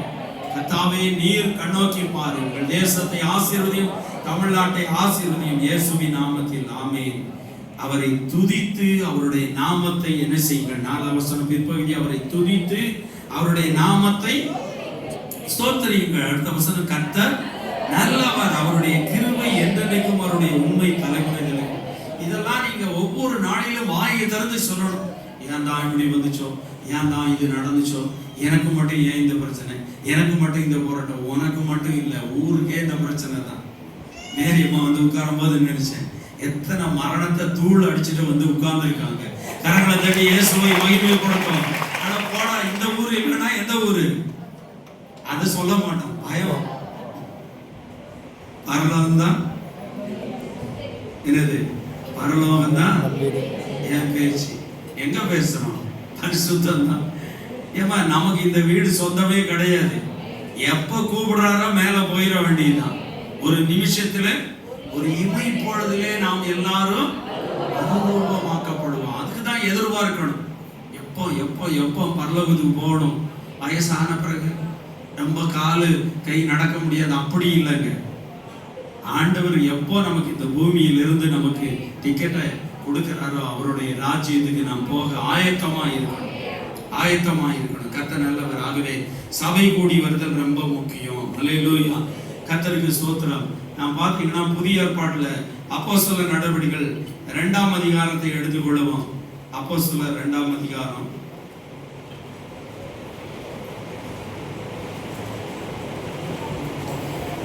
சேர்ந்து வாசிக்கலாம். 1வது வசனத்திலிருந்து, பெந்தேகோஸ்தே என்னும் நாள் வந்த பொழுது அவர்கள் எல்லாரும் ஒருமனப்பட்டு ஓரிடத்திலே வந்திருந்தார்கள். நிறுத்துங்க. பெந்தேகோஸ்தை என்னும் நாள், அது சபை கிடையாது. இன்னைக்கு அது சபைன்னு வச்சு நடத்துறாங்க, சந்தோஷம், அது வேற காரியம். ஆனா இன்னைக்கு நம்ம எல்லாரையும் பார்த்து சொல்றது என்னன்னா பெந்தேகோஸ்தை சபை. ஏன் பெந்தேகோஸ்தை சபைன்னு சொல்றாங்க சொல்லுங்க? ஏன் பெந்தேகோஸ்தை சபைன்னு சொல்றாங்க? ஆமென், ஹல்லேலூயா. பரிசுத்தம், பரிசுத்த ஆவி, ஜெபம், வேத வாசிப்பு, ஆவிக்குரிய ஸ்பிரிச்சுவல் வளர்ச்சிக்கு அதிக இம்பார்ட்டன்ட் முக்கியத்துவம் கொடுக்கிற சபை தான் பெந்தேகோஸ்தை சபை. கரங்களை தட்டி ஆண்டவரை மகிமைப்படுத்துவோம். அதனாலதான் நம்ம பாருங்க இவ்வளவு ஜெபம் ஜெபம் ஜெபம் ஜெபம் ஜெபம்னு வச்சுக்கிட்டே இருக்கிறோம். நான் குட் ஃப்ரைடே ஆரம்பிச்சோன்னா, நான் தஞ்சாவூர்ல இருக்கும் பொழுது ஒரு டீ கிடைக்காது, ஒரு தண்ணி கிடைக்காது, ஒன்றும் கிடைக்காது. காலையில 9 மணிக்கு ஆரம்பிக்கிறாங்கன்னா எத்தனை மணி? சாயந்தரம் 3:30, 4 மணி, 5 மணி ஆகும். உபவாச ஜெபம் அப்படிதான். காலையில 10 மணிக்கு ஆரம்பிச்சாங்கன்னா 3 மணிக்கு முடியும். 3 மணிக்கு முடிஞ்ச உடனே சாப்பாடு கிடையாது. எங்களை ஊழியக்காரர்கள்லாம் நிறைய இடங்க அங்க ஜெப கூட்டம் அவங்க முன்னாடியே புக் பண்ணிடுவாங்க. என் வீட்டுல உபவாச கூட்டம், இங்க 3:30 மணிக்கு உபவாசம் முடியும். நாங்க போவோம். அர்லாந்த நகர், பரிசுத்த நகர், தஞ்சாவூர்ல இருக்கு பரிசுத்த நகர், அந்த நகர் இந்த நகர்னு சொல்லி அங்க சில வீடுகள்ல ஜெப கூட்டம். அந்த ஜெப கூட்டம் முடிஞ்சு சாப்பிட போது 6 மணி 6:30 மணி ஆகிரும். அது முடிஞ்சு வந்தா இங்க வந்தா நைட்டு பிரேயர் அப்படிம்பாங்க. நைட்டு பிரேயர் எத்தனை மணிக்கு? காலையில 4-5 மணி வரைக்கும். யோசிச்சு பாருங்களேன். இதெல்லாம் ரொட்டேஷனா ஓடி இருக்கு. 3 நாள் உபவாசம் எல்லாம் நான்லாம் கணக்கு கிடையாது, ஆண்டவருக்கு தான் தெரியும் கணக்கு. அவ்வளவு உபவாசம், ஜெபம் ஜெபம் ஜெபம் ஜெபம். ஆகவே இந்த பெந்தேகோஸ்தை அனுபவம் நமக்கு தேவை. பெந்தேகோஸ்தை என்னும் நாள் வந்த பொழுது அவர்கள் எல்லாரும் என்ன செய்தார்களாம்? ஒருமனப்பட்டு ஓரிடத்திலே வந்திருந்தார்கள். இதுதான் சபை கூடி வருதல். 120 பேர் அன்றைக்கு பெந்தேகோஸ்தை நாளிலே ஒன்று கூடி வந்தார்கள். எப்படி வந்தார்களாம்? ஒரு மனம் இருந்துச்சு. ஒரு மனம். வாய் திறந்து சொல்லுங்க, என்ன இருந்துச்சு? சொல்லுங்க, வாய் திறந்து. ஒரு மனம் இருந்துச்சு. இன்னைக்கு நான் கேட்கிறேன், புருஷன் பொண்டாட்டிக்குள்ள ஒரு மனம் இருக்கா? நான் சொல்லுவேன், அடிச்சு சொல்லுவேன், நிறைய 99% ஒரு மனம் கிடையாது. ஒரு மனம் கிடையாது. நான் காலையில் கூட என் மனைவி கையை பிடிச்சி ஜெபிச்சேன். அப்ப நான் சொன்னேன், இப்படியே கையாடினா என்னடி ஒரு மாதிரி ஆட்டுற அப்படின்னு கேட்டேன். எதுக்கு இதை சொல்றேன்னா, கரம் பிடிச்சி ஜெபிக்கணும். ஒரு நிமிஷம் ஜெபிக்கணும். அந்த ஜெபம் போதாது. என்ன செய்யணும்? ஒரு 5 நிமிஷம் 10 நிமிஷம் எல்லா புருஷன் பொண்டாட்டிகளுக்கும் சொல்றேன். ஒரு 5 நிமிஷம். நம்ம ஆளுங்க இங்க சென்னையில தான் அப்படி நெருப்ப ஊத்திக்கிட்டு தானே இருக்கிறான். அப்புறம் எங்க ஜெபம் பண்றது? எனக்கு வேலை இருக்கு. குடும்ப ஜெபத்துக்கு கூட வர மாட்டாங்க. நம்ம கலெக்டருங்க நிறைய பேர் இருக்காங்க. அப்படி இருக்க கூடாது. நீ ஜெபம் பண்ணிடு, நான் வெளியில போறேன். வெளியில என்ன வேலை? வேற மாதிரி கேட்டுறேன். வெளியில என்ன வேலை? குடும்ப ஜெபத்துக்கு வா. நீ காணாம குடும்ப ஜெபத்துல இருக்கணும். மனைவி குடும்ப ஜெபத்துல இருக்கணும். பிள்ளைங்க குடும்ப ஜெபத்துல இருக்கணும். அதுதானே குடும்பம். புருஷன் இல்லாதவளை விட்டுரு, மனைவி இல்லாதவளை விட்டுரு, பிள்ளைங்க இல்லாதவளை விட்டுருங்க. நீங்க தனியா கூட ஜெபிங்க, சந்தோஷம். ஏசப்பாவும் கூட எப்பவும் இருப்பார். குடும்ப ஜெபம் முக்கியம். சொல்லுங்க, எல்லாரும் சொல்லுங்க, குடும்ப ஜெபம் முக்கியம். சொல்லுப்பா, குடும்ப ஜெபம் முக்கியம். என்ன முறைக்கிறாங்க பாத்தீங்களா? குடும்ப ஜெபம் முக்கியங்க. ஏன்னா இதெல்லாம் ஈஸியா இப்படி ஆசீர்வாதத்தை வாங்கிட்டு போறாங்க. ஈஸியா வாங்கிட்டு போயிடும். ஏன்னா நான் அந்த 33 வருஷத்துல பார்த்திருக்கிறேன். நான் இந்த போன வாரம் கூட யார்கிட்டயோ 2-3 பேர்கிட்ட சொன்னேன். 10 ரூபா. நாங்க இருந்த வண்ணார் காம்பவுண்ட்னு சொல்லுவாங்க. அந்த வண்ணார் காம்பவுண்ட்ல 23 வீடு. அக்கா தங்கச்சி ஓனரு. அந்த வீட்டுல இருக்கும்போது 10 ரூபாய். என்கிட்ட என் மனைவி கிட்ட இருந்து 10 ரூபாய். போலீஸ் ஸ்டேஷன், ரயில்வே ட்ராக்கை தாண்டுனா அடுத்த பகுதி, அங்கேயும் மார்க்கெட்டு, இந்த பக்கமும் மார்க்கெட்டு. 10 ரூபாய் எடுத்துட்டு போறோம். 10 ரூபாய் தான் இருக்குது கையில. காய்கறி வாங்கலான்னு போறோம். இருந்த துக்கத்துல நான் மனசுக்குள்ள நினைக்கிறேன், நான் மூணாறுல ஒருவேளை இருந்திருந்தா எங்க அண்ணன் தம்பி எல்லாம் தோட்டங்கள் இருக்கு, காய்கறிகள் இருக்கு, அண்ணன் தம்பி இருக்கிறாங்க, நமக்கு ஏதாவது உதவி செய்வாங்க என்று சொல்லி மனசுக்குள்ள நினைச்சிட்டு போறேன், துக்கத்தோட வேதனையோட. என் மனைவி அழுதுகிட்டு வர்றா. அந்த ரயில்வே ட்ராக்ல ட்ரெயின் போகுது வருது, அந்த கிராசிங்ல அடுத்த சைடு போய் காய்கறியே வாங்கல, 10 ரூபாயை திரும்ப கொண்டு வந்துட்டோம். வீட்டுக்கு வந்துட்டோம். அந்த துக்கம், அந்த வேதனை, அவன் ரயில்வே ட்ராக்ல எல்லாம் அழுதுட்டு வந்தா. டக்குன்னு ஒரே ஒரு வார்த்தை சொன்னா, நம்ம ஜெபம் பண்ணலாம் அப்படின்னா. ஏன்னா அப்போ டேவிட் ஊழியக்காரர் சின்ன பையன், அவருக்கு எல்கேஜி சேர்க்கணும். 2000 சில்லற எங்க கையில காசு இல்லை. வீட்டு வாடகை 450 கொடுக்கறதுக்கும் காசு இல்லாத பட்சங்கள் தான். ஆனா என் மனைவி சொன்னா நம்ம ஜெபம் பண்ணலாம். அது ஒரு கட்டிலுக்கு முன்னாடி அவங்க அப்பா ஒரு கட்டில் கொடுத்திருந்தார், இரும்பு கட்டில். அதுக்கு முன்னாடி 2 பேரும் முட்டி போட்டு கை பிடிச்சி ஜெபிச்சோம். ஆண்டவரே, இந்த மகன் ஸ்கூல்ல சேர்க்கணும், அந்த 2000 ரூபாய் தேவைகள் சந்திக்கப்படணும் அப்படின்னு ஜெபிச்சாங்க. நடந்து என்ன தெரியுமா, எங்களுக்கு போன் இல்லை, ஓனர் வீடு அந்த முனையில இருக்கும், ஓனர் வீடு அவ்வளவு தூரம், ரெபேக்கால்ஸுக்கு தெரியும், அவ்வளவு தூரம். அவங்க கத்துவாங்க, டேவிட் அப்பா உங்களுக்கு போன் வந்திருக்கு. அந்த 23 வீட்டுல அதிக போன் வர்றது எனக்கு தான். ஒரு தெரியாம ஒரு லூசுக்கு போய் நம்பரை கொடுத்துட்டேன். நாகர்கோயில் ஒரு பொம்பளை, அது தொட்டதுக்கெல்லாம் போன் பண்ணும், பாஸ்டர் கூப்பிடு. நான் என்ன கூப்பிட்டுக்கிட்டே இருக்கேன், நீ கூப்பிட மாட்டேங்க ஓனரை. அவன் அந்த பாஸ்டர் கூப்பிடு, அந்த நாகர்கோயில் பேச்சு, நான் என்ன கூப்பிட்டுக்கிட்டே இருக்கேன், நீ அந்த பாஸ்டர் கூப்பிடவே மாட்டேங்க. ஏமா நீ ஒரு முறை கூப்பிட்டா பரவாயில்ல, எத்தனை முறை பாஸ்டர் கூப்பிடுவேன். அது ஒரு முறை என்ன பண்ணிடுச்சு, ஒரு 500 ரூபா நாட்டா ஏதோ 100 ரூபா நாட்டா தெரியாதனமா ஒரு 5-6 நோட்டு வச்சு காணிக்கை கொடுத்துட்டு போயிடுச்சு. அதுக்கு போன் பண்ணிச்சு, பாஸ்டர் தெரியாம காசை வச்சு கொடுத்துட்டேன், எக்ஸ்ட்ரா வச்சு கொடுத்துட்டேன், உன் காசு எனக்கு வேண்டாமா. அப்படி போன் எல்லாம் வர அந்த ஓனரை திட்டுவாங்க. கடைசியில அந்த வீட்டுல ஓனரமா போன் பண்றாங்க. ஏன்னா எங்களுக்கு போன் இல்லை. என் ஃப்ரெண்டு ஒருத்தர் ஒரு டெத்துக்கு போயிருக்கோம் பெரம்பூர்ல.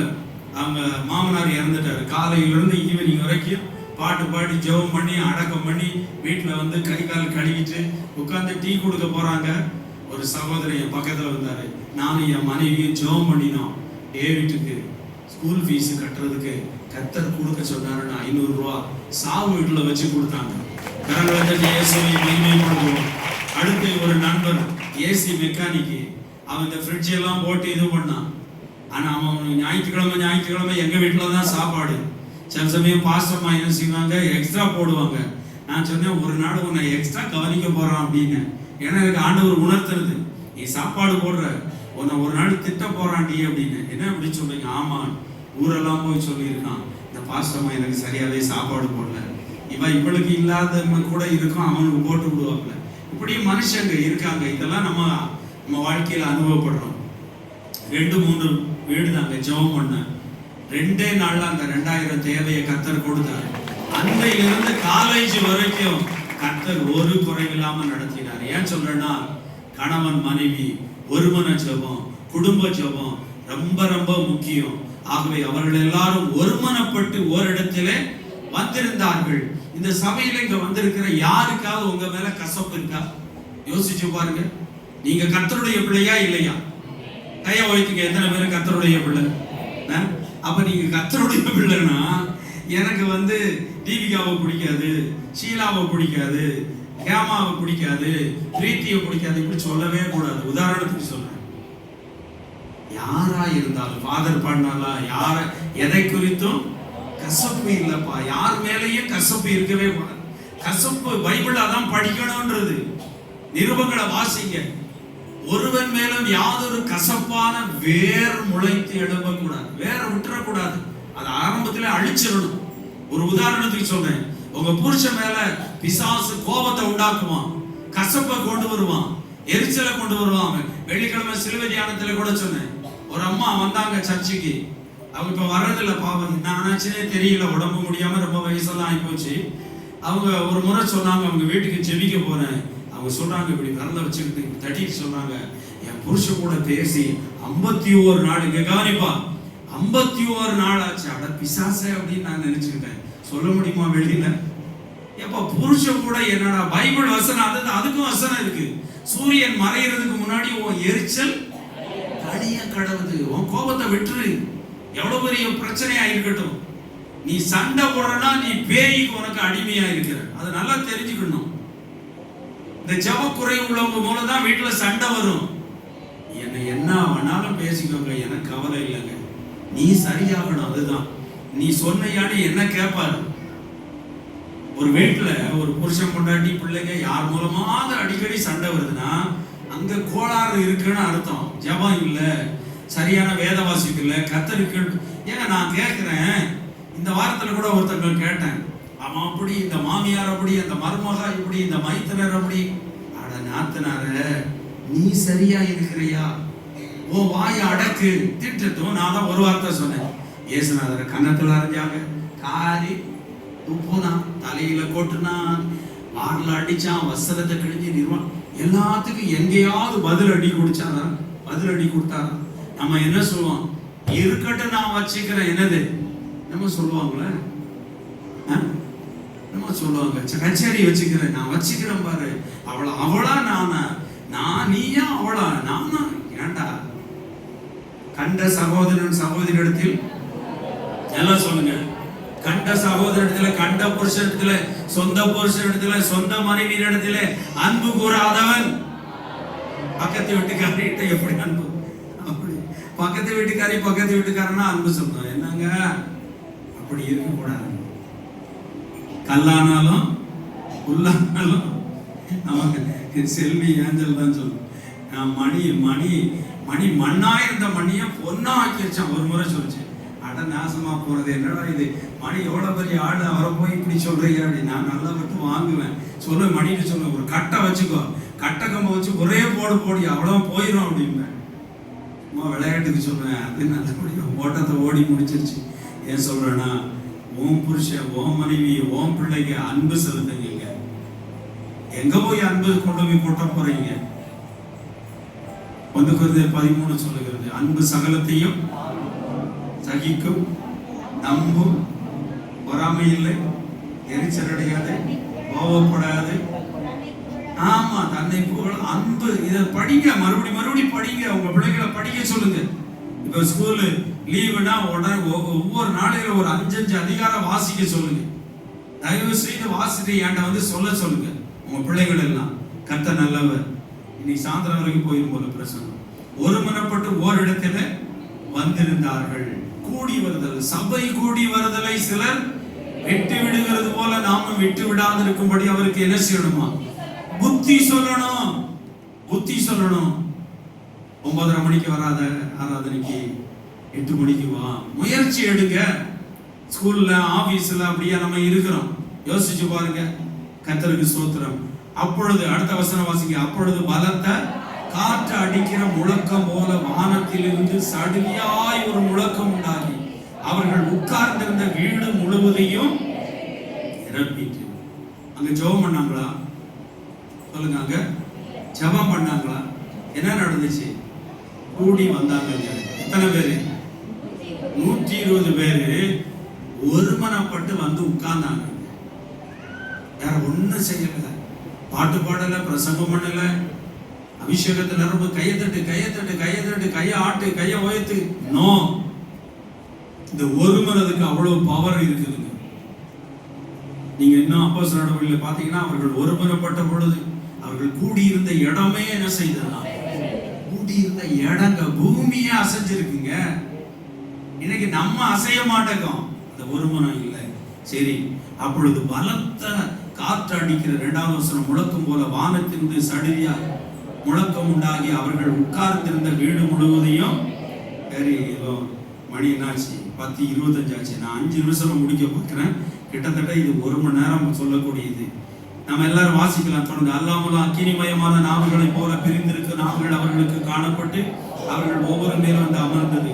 அவர்கள் எல்லாரும் பரிசுத்த ஆவியினாலே நிரப்பப்பட்டு தங்களுக்கு தந்திருந்த வரத்தின்படியே வெவ்வேறு பாஷைகளில் பேச தொடங்கினார். வானத்தின் கீழ் இருக்கிற சகல தேசத்தாரிலிருந்து வந்த தேவபக்தியுடைய யூதர்கள் அப்பொழுது எருசலேமிலே வாசம் பண்ணினார்கள். அந்த சத்தம் உண்டான போது திரளான ஜனங்கள் கூடி வந்து தங்கள் தங்கள் பாஷையிலே அவர்கள் பேசுகிறதை அவர்கள் கேட்டபடினாலே கலக்கம் அடைந்தார்கள். எல்லாரும் பிரமித்து ஆச்சரியப்பட்டு ஒருவரை ஒருவர் பார்த்து, ஏதோ பேசுகிற இவர்கள் எல்லாரும் கலிலேயர் அல்லவா? இப்படி இருக்க நம்மில் அவரவர்களுடைய ஜென்ம பாஷைகளிலே இவர்கள் பேச கேட்கிறோமே, இது எப்படி? பார்த்தாரும் மேதாரும் எல்லாமித்தாரும் மெசோபொத்தாமியா, யூதேயா, கப்பத்தோக்கியா, பொந்து, ஆசியா, பிரிசியா, பம்பிலியா, எகிப்து என்னும் தேசத்தார்கள், சிரேனே பட்டணத்தை சுற்றி இருக்கிற லீபியாவின் திசைகளிலே குடியிருக்கிறவர்களும், இங்கே சஞ்சரிக்கிற ரோமாபுரியரும், யூதரும், யூத மார்க்க அமைந்தவர்களும், கிரேத்தாரும், அரபியரும் ஆகிய நாம் நம்முடைய பாஷையிலே இவர்கள் தேவனுடைய மகத்துவங்களை பேச கேட்கிறோமே என்றார்கள்.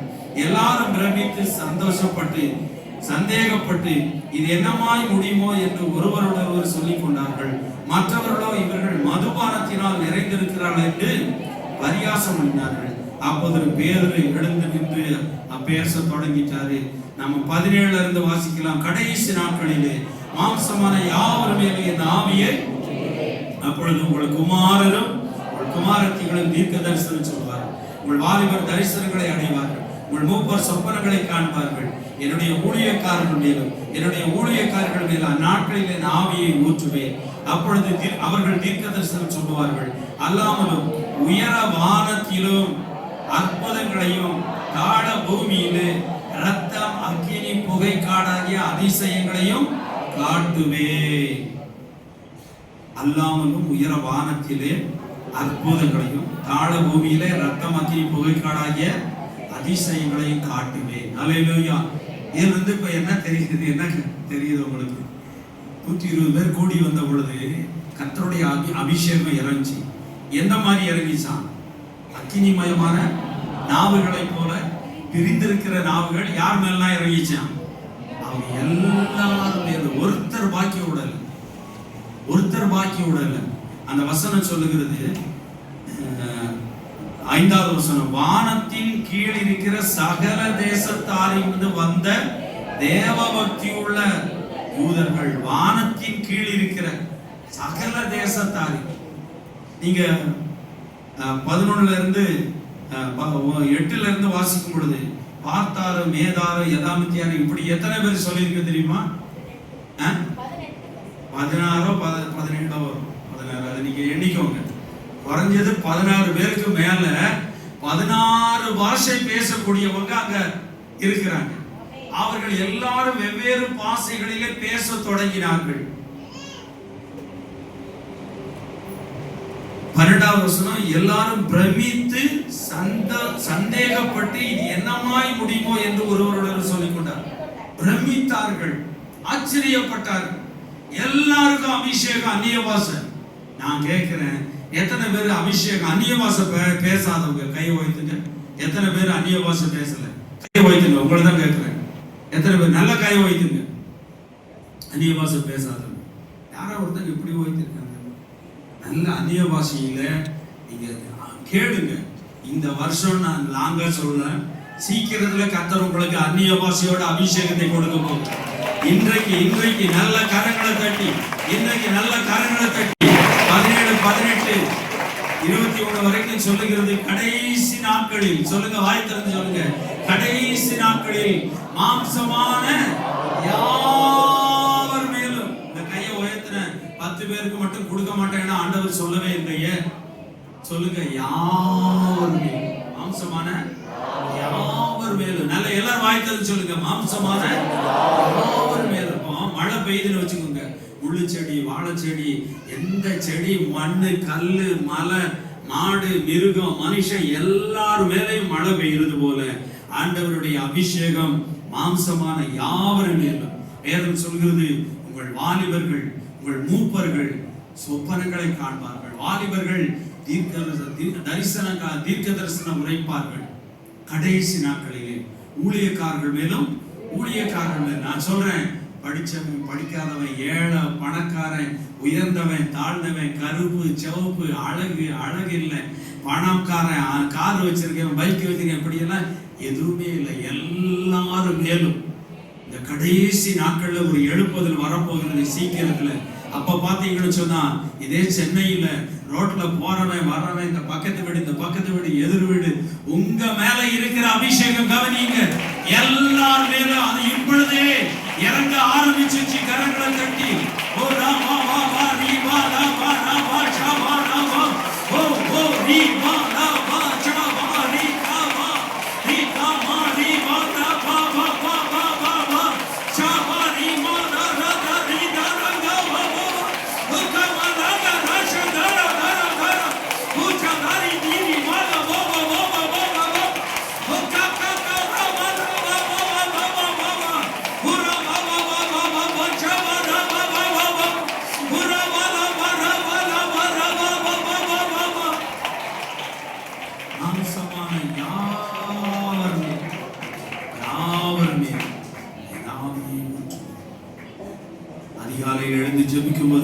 ஆவியானவர் சொன்னார், இன்றைக்கு அநேகர் கட்டுகள் இருந்து நான் விடுதலை கொடுக்க போகிறேன். இந்த ஆலயத்திலே பலர் பலவிதமான கட்டுகள் நாம் முழங்கால் பொடியிடுவான். அநேக மக்கள் கர்த்தருடைய ஆலயத்தில் நாட்டப்பட்டவர்கள் தேவனுடைய பிரகாரங்களில் செழித்திருப்பார்கள். நான் பாதி செய்தி தான் கொடுத்திருக்கிறேன். வேதம் சொல்லுகிறது, இந்த அபிஷேகம் மாம்சமான யாவர் மேலும் ஊழியக்காரன் ஊழியக்காரி தீர்க்க தரிசனம் தரிசனம் பார்க்க போறேன். இனியிலிருந்து தரிசனம் பார்க்க போறேன், சொப்பனம் பார்க்க போறேன், தீர்க்க தரிசனம் உரைக்க போகிற. அது மட்டுமல்ல, அந்த வசனம் சொல்லுகிறது, அற்புதங்கள் அதிசயங்களை காண போகிறீங்க. கரங்களை தட்டி ஓ ரீபால